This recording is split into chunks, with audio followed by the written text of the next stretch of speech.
Modelnya seperti apa kalau kita ya ini dia 18 ya. Ini pengakuannya sih. Jadi beliau peran Diponegoro itu berangkat dari tahun 1825 ya. Pangeran Diponegoro itu mengadakan perlawanan terhadap pemerintah Hindia Belanda. Ya, itu sampai 1830. Ada berapa alasan Pangeran Diponegoro mengadakan perlawanan terhadap pemerintah Hindia Belanda. Yang pertama itu penerapan pajak yang dilakukan oleh pemerintah Belanda terhadap masyarakat itu sangat memberatkan itu.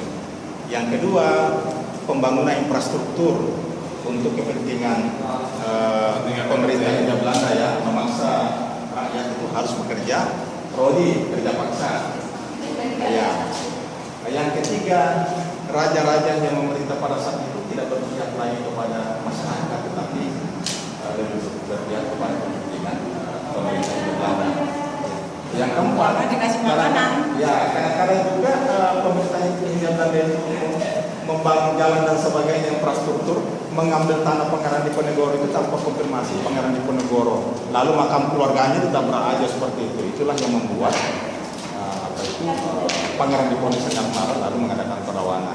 Nah, saking susahnya Pangeran Diponegoro ditangkap oleh pemerintah Belanda. Nanti pada tahun 1830 Pangeran Diponegoro itu diajak berunding oleh pemerintah Hindia Belanda di Batavia. Nah, ketika Pangeran Diponegoro berada di tempat di Batavia, bukan diajak berunding, tetapi langsung aja ditangkap oleh pemerintah Hindia Belanda. Pengasihan pertama itu di Manado. Di Manado itu 1833. Nah, 1833 ada kekhawatiran pemerintah Hindia Belanda di Batavia akan adanya pergerakan orang-orang dari Pulau Jawa untuk memasukkan Pangeran Diponegoro di Manado. Nah, secara rahasia Pangeran Diponegoro itu dipindahkan ke Makassar. Iya. Ini kan asli.